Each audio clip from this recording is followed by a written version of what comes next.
la vidéo d'aujourd'hui, je vais te proposer un nouveau protocole d'entraînement physique que tu vas pouvoir faire directement cette semaine. Je te rappelle qu'en été, juillet-août, eh bien, je te propose un challenge CraftFit chaque semaine. Et ce que je te demande de faire, eh bien, c'est de faire l'entraînement au moins une fois. Si tu as envie de le faire 2 fois, 3 fois, avec plaisir. Et surtout, de me mettre dans les commentaires tes résultats, ton avis sur l'entraînement et si tu l'as fait ou non. Donc aujourd'hui, on a un protocole très sympa qui dure 20 minutes. Encore une fois, 20 minutes, c'est pour les intermédiaires. Maintenant, si tu es plutôt débutant ou que tu n'as pas le temps, fais 10 minutes. Et si tu es plus avancé ou que tu as du temps, tu peux te chauffer pour faire 30 minutes. Mais 20 minutes, c'est une très bonne base. Ça va bien travailler ton cardio, ça va bien travailler tes mouvements de Krav Maga. Tu vas pouvoir avoir un bon entraînement, même si ton club est fermé en ce moment, même si tu n'as pas accès à une salle de sport. Tu peux faire tout ça dans la nature, chez toi, dans une chambre d'hôtel, sur la plage, peu importe où tu es, il y a zéro excuse. Ce qui est important, c'est que tu continues à travailler ta condition physique pour que tu sois en super forme cet été et que tu reviennes très fort au mois de septembre dans ton club de Krav Maga. Si tu veux, je t'ai préparé un bonus. C'est une fiche récap de tout l'entraînement. Tu peux trouver la fiche en cliquant sous la vidéo. Ça te permet de pouvoir écouter la vidéo, regarder la vidéo sans avoir rien à noter. Tu viens juste imprimer ta fiche ou utiliser ta fiche sur ton ordinateur et tu peux faire ton entraînement directement. L'entraînement d'aujourd'hui, il est très simple. Premier exercice, 10 répétitions. Deuxième exercice, 20 répétitions. Ensuite encore 10, 20 et 10.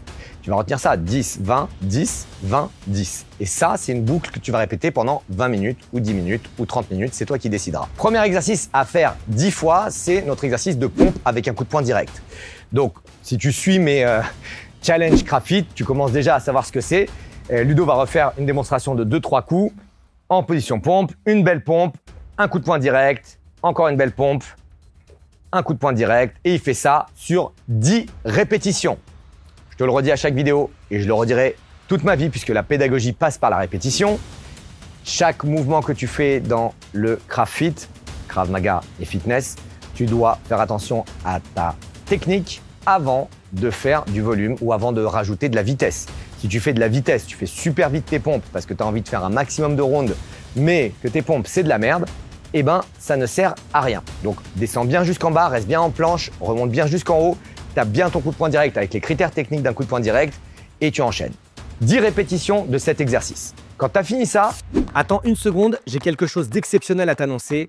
J'ouvre les portes de la prochaine formation instructeur. Si tu as envie d'enseigner le Krav Maga, si tu as envie de transmettre la self-défense, si tu as envie d'aider les autres à apprendre à se défendre et à avoir confiance en eux face à une agression, tu peux accéder à la formation instructeur. Mais ce n'est pas réservé à tout le monde. Pour pouvoir rentrer dans la formation instructeur, il faut premièrement habiter en France. Je m'occupe uniquement du développement de Krav Maga Global France. Deuxièmement, il faut avoir plus de 21 ans. Troisièmement, il faut s'entraîner depuis plus de 4 ans, avec une préférence pour le Krav Maga et pour les autres arts martiaux à percussion, comme la boxe ou le karaté.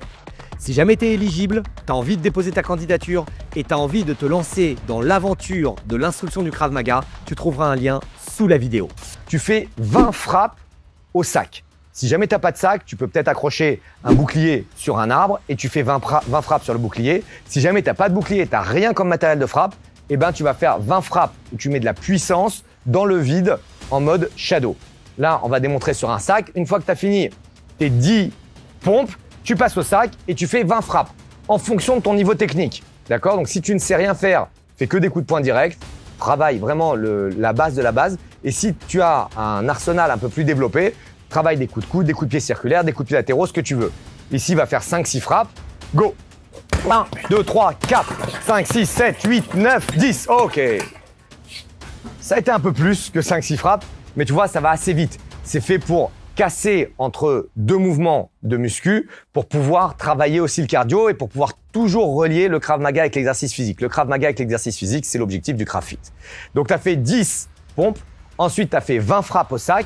Une fois que tu as fait ça, tu fais 10 mouvements de crawling aller-retour. Crawling, il est en position à 4 points d'appui, c'est-à-dire les 2 pieds, les 2 mains, les genoux ne touchent pas le sol et le torse, le tronc est parallèle au sol. La tête est relativement droite, il regarde légèrement vers l'avant. Ok, il ne regarde pas le sol. Et de ce mouvement, il va faire 4 pas vers l'avant. 1, 2, 3, 4 en contractant bien ses abdos et en restant bien stable ici. Et 4 pas vers l'arrière. 1, 2, 3, 4. Ça, c'est une répétition. OK? Encore. 1, 2, 3, 4. Et il repart en arrière. 1, 2, 3, 4. Et il a fait 2 répétitions. Merci. Il doit faire 10 répétitions. Je te rappelle, c'est 10, 20, 10, 20, 10. OK? Ça travaille bien le centre du corps. Ça travaille bien la stabilisation, les bras, les jambes. C'est un exercice qui est excellent à faire. Et chaque allée de 4 pas et chaque retour de 4 pas compte pour 1. Attention de rester stable. Si jamais ça bouge dans tous les sens, les hanches bougent dans tous les sens. Pas facile à dire ça. Les hanches bougent dans tous les sens. Et ça va pas. Les épaules qui bougent dans tous les sens, ça va pas. Ta tête qui bouge dans tous les sens, ça va pas. Il faut absolument que tu restes en contrôle complet de ton corps pour cet exercice. Une fois que tu as fini 10 répétitions, tu passes à l'exercice suivant, qui sont encore des frappes, mais cette fois-ci, pas au sac, c'est des frappes au sol. Pour te montrer l'exercice de frappe au sol, tu prends un bouclier. Encore une fois, si tu n'as pas de bouclier parce que tu es en vacances ou tu n'as pas accès à un bouclier, c'est pas grave, tu fais en mode shadow dans le vide. Sur un bouclier, pareil que sur le sac, tu vas travailler 20 frappes sur le bouclier. Ça peut être en position montée, ça peut être en position genou sur le ventre, ça peut même être en position où il passe debout. Il a 20 frappes, il fait ce qu'il veut. Il va faire une petite dizaine de frappes. Go! 1, 2, 3, 4, 5, 6, 7, 8, 9, 10. OK? 10 frappes. Normalement, t'en fais 20. Et tu vois qu'il a varié les mouvements par rapport à différentes positions. Il peut même finir debout et faire des coups de poing directs ou des coups de pied écrasants. C'est lui qui décide tant qu'on est dans cet univers de l'agresseur est au sol et moi je suis debout. Par rapport à tout à l'heure, l'agresseur est debout et je suis également debout. Dernier exercice de ce protocole, c'est 10 fentes avec un coup de pied direct. Donc, il est en position avec les mains bien en garde. Il fait sa fente, un coup de pied direct. Il fait une fente, un coup de pied direct, ça fait 2, 3, 4, etc., etc. Et il va jusqu'à 10.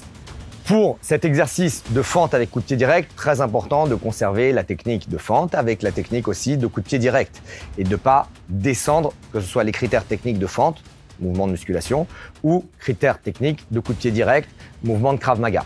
Quand il est en fente, 90 degrés derrière, 90 degrés devant. Si jamais tu es sur de l'herbe, tu es sur du sable, tu as du tatami en dessous, tu peux toucher le sol, il n'y a pas de problème. Sinon, je t'invite à faire attention à ta rotule. Il revient, coup de pied direct. Il peut faire à différentes hauteurs. Il peut faire vers les parties génitales sans aucun problème. Il peut faire vers le plexus. Il peut faire vers le visage. C'est toi qui décides en fonction de ton niveau physique, en fonction de ton niveau technique. Il repose le pied parallèle à l'autre et il part en fente pour la deuxième répétition. Et pareil. Et il repose, et il repart en fente, etc., etc. Et il en fait 10. Donc, tu as compris les exercices, tu as compris le nombre de répétitions à chaque fois. Tu dois enchaîner de façon assez rapide. Il n'y a pas de pause pendant 20 minutes, ou il n'y a pas de pause pendant 10 minutes ou 30 minutes en fonction de ce que tu as choisi. Et le but, c'est de noter combien de tours tu fais. Et bien évidemment, pour pouvoir noter le nombre de tours que tu fais, il faut que ce soit toujours avec le respect des critères techniques avant de faire un nombre de répétitions important. Tu notes dans les commentaires tes résultats. Ou alors, si tu veux, tu me dis juste « fais » avec un pouce. Comme ça, je suis content, tu as fait l'entraînement et tu t'es motivé pour faire ce challenge CraftFit de cet été.